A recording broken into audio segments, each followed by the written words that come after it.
बिस्मिल्लाहिर्रहमानिर्रहीम बिस्मिल्लाहिर्रहमानिर्रहीम। मैं हूं डॉक्टर मोहसिन और ये है माय हेल्थ क्लिनिक। अच्छा, इस वीडियो के अंदर हम बात करेंगे कि जैसे ही सर्दी का मौसम शुरू होता है तो बहुत से मरीज़ जो हैं शुगर के ख़ास तौर पे वो अस्पताल का रुख करते हैं और शुगर उनकी अनकंट्रोल होती है। उसकी एक चंद बहुत अहम वजूहात हैं जिसके ऊपर बात करेंगे और इसकी वजह से काफ़ी ज़्यादा ऐसे ऑपरेशन करने पड़ते हैं और जिनको करने के बावजूद भी सर्जन के लिए वो खुशी का बायस नहीं होते। यानी कि एक शुगर के मरीज़ की अगर टांग या ज़ख्म ख़राब होती है तो वो टांग काटनी पड़ती है। ऑपरेशन तो कामयाब हो जाता है लेकिन सर्जन इस वजह से परेशान होता है कि उसकी वजह से एक कामयाबी क्या मिली कि एक टांग को खो दिया, एक इंसान को माजूर कर दिया। चाहे उसकी जान बचाने के लिए था लेकिन माजूरी तो हो गई। तो हमारी जो एक ख्वाब होता है सर्जन या डॉक्टर बनने का वो यही होता है कि हम किसी की मदद कर सकें, की जान बचा सकें। लेकिन ये ऑपरेशन इंतहाई नापसंदीदा होता है। तो इसकी चंद वजूहात हैं और उन पे अगर हम तवज्जो करते हैं या उसका सद्देबाव करते हैं तो उनको कम कर सकते हैं। जैसे ही सर्दी का मौसम शुरू होता है तो सबसे ज़्यादा जो शुगर वालों का मसला होता है वो ये है कि उनकी एक्टिविटी कम हो जाती है। वो जो पहले चलना फिरना था, क्योंकि गर्मी के मौसम में दिन लंबे होते हैं, रातें छोटी होती है। लेकिन जैसे ही सर्दी का मौसम शुरू होता है तो रातें लंबी होती हैं और दिन छोटे होते हैं, तो इसकी वजह से वो चहल-पहल, वो चलना फिरना, वो काम-काज वो कम हो जाता है। और दूसरा सबसे बड़ा मसला ये होता है कि हम आप अगर गौर करेंगे तो घरेलू जो हमारा ऑयल यूज़ होता है खाने-पीने का, उसकी रिक्वायरमेंट भी बढ़ जाती है। वो हमारी तली हुई चीज़ें, पहले गर्मी के अंदर शोरबे और पानी वाले ज़्यादा चीज़ें इस्तेमाल की जाती हैं, सलाद वगैरह इस्तेमाल किया जाता है, लेकिन सर्दी के अंदर ऐसा नहीं होता। सर्दी के अंदर मुर्ग मुसल्लम और चटपट चीज़ें और फ्राई की हुई चीज़ें, और ख़ास तौर पे जो पंजाब का एरिया है या दूसरे भी केपीके वगैरह है तो वहाँ पे ड्राई फ्रूट का इस्तेमाल, मूंगफली का इस्तेमाल और ख़ास तौर पे हलवा, सोन हलवा, मुल्तानी हलवा, ये इस तरह की चीज़ें जब शुरू होती हैं तो वो शुगर को बढ़ाती हैं। और यही मसाइल जो हैं वो शुगर को अनकंट्रोल करती हैं और फिर जब अस्पताल पहुँचते हैं तो वो इतनी हद तक ख़राब हो चुका होता है मामला कि वो इवन जानलेवा भी होता है। शुगर अगर कंट्रोल हो भी तो उसके साथ एक मसला ये होता है कि जो शुगर वाले मरीज़ हैं इनके क्योंकि हाथ-पाँव सून रहते हैं, पाँव में जलन होती है जिसे हम मेडिकल में पैरास्थीसिया कहते हैं। तो वो एक्चुअल में जो नर्व्स होती हैं छोटी-छोटी वो डैमेज हो रही होती हैं और वो शुगर अनकंट्रोल होने की वजह से होती हैं। तो उनको जैसे हाथ है या इसको कहते हैं ग्लव एंड स्टॉकिंग, यानी जो ग्लव्स पहनने वाली जगह है या जो स्टॉकिंग पहनने वाली जगह होती है वहाँ तक पाँव और हाथ सून रहते हैं।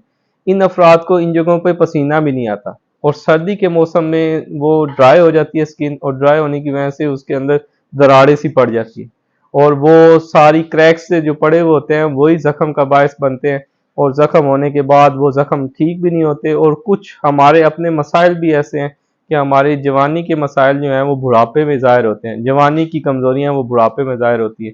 जवानी के जोड़ों के मसाइल वो बुढ़ापे में ज़ाहिर होते हैं।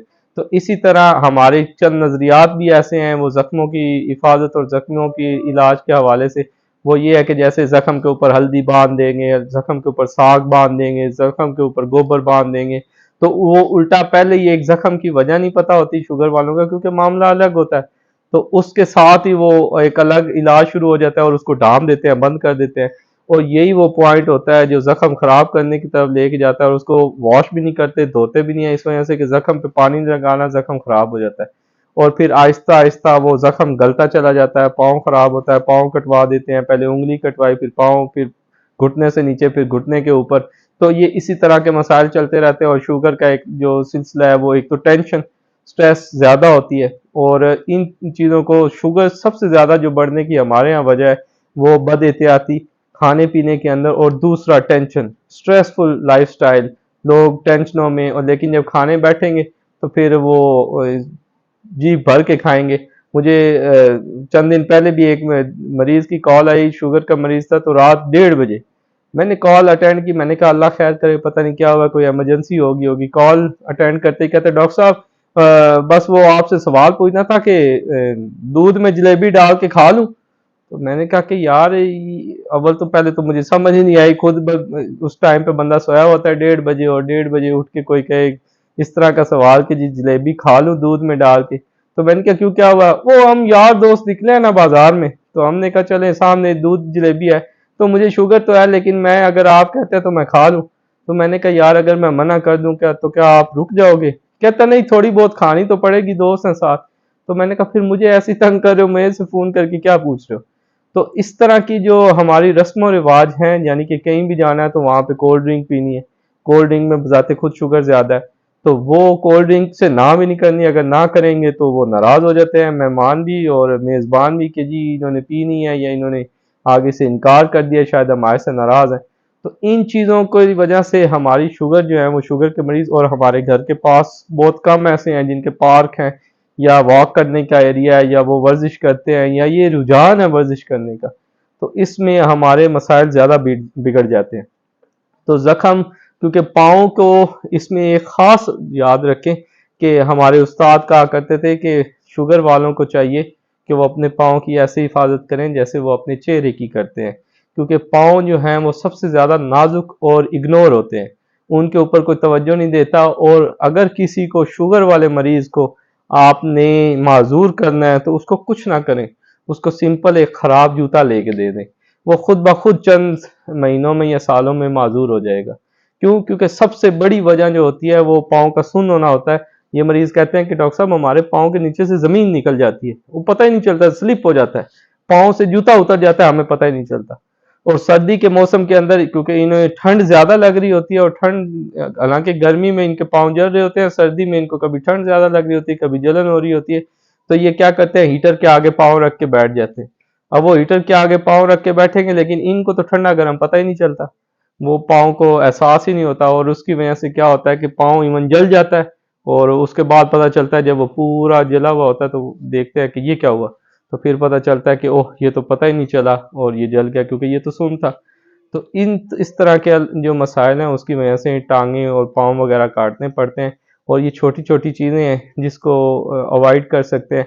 और सबसे ज़्यादा पाँव को रोज़ साफ़ करें, या ख़ास तौर पे हफ्ते में एक दिन ऐसा ज़रूर रखें कि जिसमें पाँव को पानी में भिगो के प्रॉपर साफ़ करें और उसके ऊपर आप लोशन लगाएं या वैसलीन लगाएं, जो भी मॉइस्चराइज़र है वो यूज़ करें। और पाँव की ख़ास तौर पे नाखून काटने में लोग गलती करते हैं कि नाखून को गुलाई में काटते हैं, नाखून को सीधा काटना होता है, जब गुलाई में काटते हैं तो उसके नोकीले हो जाते हैं, और नोकीले जो हैं वो जिल्द को नुकसान देते हैं और यूँ पाँव खराब होता है। और पाँव खराब होने की वजह, अंगूठा खराब होने की वजह से फिर सारा ये जहर फैलता जाता है, और शुगर कंट्रोल ना हो तो ये मसले मसाइल और बिगड़ जाते हैं। तो इन चीज़ों का ख्याल रखना होता है। और सबसे ज़्यादा शुगर के लिए अगर कंट्रोल करना है तो आप अपने डॉक्टर से ज़रूर रब्ता करें। 6 महीने के बाद जैसे ही मौसम शुरू होता है तो अपनी अद्वियात को एडजस्ट करवाएं। और सबसे ज़रूरी चीज़, शुगर का मीटर ज़रूर घर पे रखें। आप सस्ती भी पड़ती है और घर पे चेक भी कर सकते हैं। अगर आप इसको घर पे चेक नहीं करते और कहीं और जाते हैं किसी के यहाँ, तो इतनी सुस्ती और रुकावटें होती हैं कि वो पॉसिबल ही नहीं होता। लेकिन घर में 15 से 20 रुपए में आप किसी लम्हे भी कर सकते हैं, और फिर आप उसको एडजस्ट भी कर सकते हैं।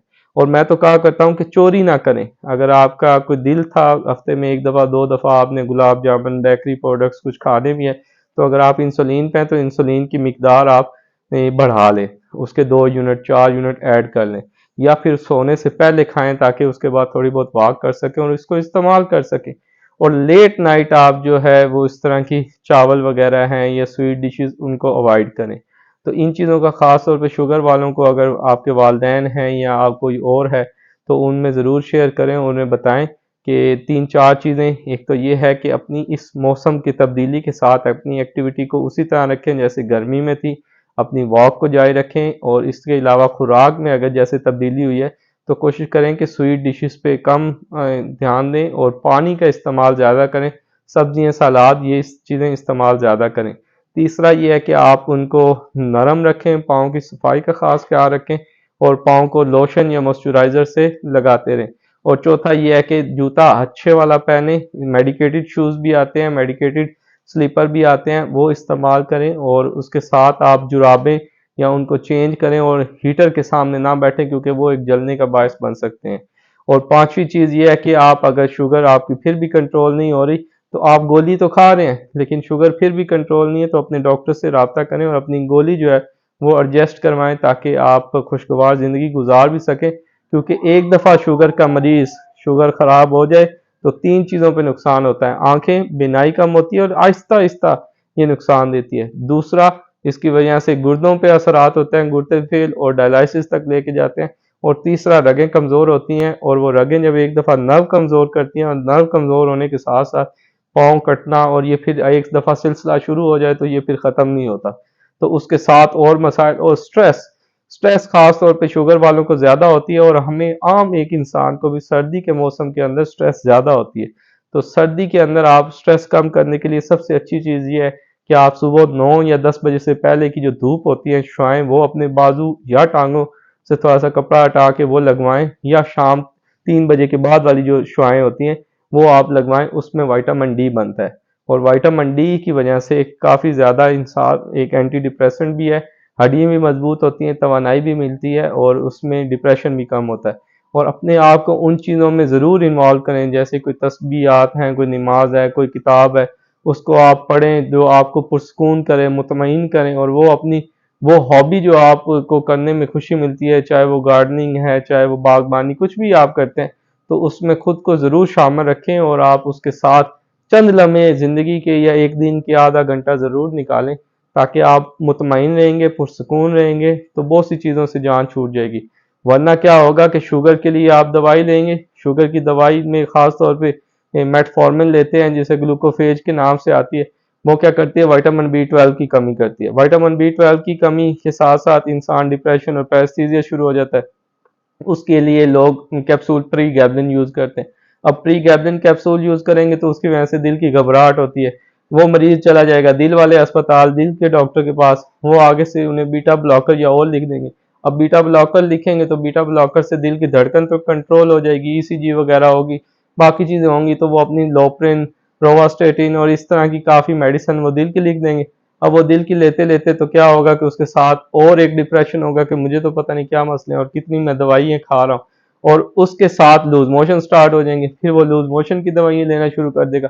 तो एक साइकिल, वो जड़ को नहीं देखते, वो मुख्तलिफ चीज़ों को, मुख्तलिफ अलामात एक ही मसले की होती हैं, और उनको लेके चलते-चलते वो करते हैं, और उसमें सिंपल ये है कि आप शुगर को चेक करें, शुगर को वॉक से, एक्सरसाइज़ से, उसको डेली लाइफ़स्टाइल से, हेल्दी लाइफ़स्टाइल से आप कंट्रोल करें, और अगर नहीं होता तो कम से कम मेडिसिन पे रहें, और ये आपके अपने कंट्रोल में है। अगर आप वज़न चेक करते हैं, वज़न कम कर लेते हैं, तो शुगर काफ़ी हद तक कम हो जाती है, काफ़ी हद तक कंट्रोल हो जाती है, और एक अच्छा लाइफ़स्टाइल और आप एक अच्छी खुशगवार ज़िंदगी गुज़ार सकते हैं। तो उम्मीद है इन छोटी-छोटी तब्दीलियों से काफ़ी ज़्यादा ज़िंदगी में खुशगवार और एक तब्दीली आएगी। तो इसके साथ डॉक्टर मोहसिन को दीजिए इजाज़त। अल्लाह हाफ़िज़।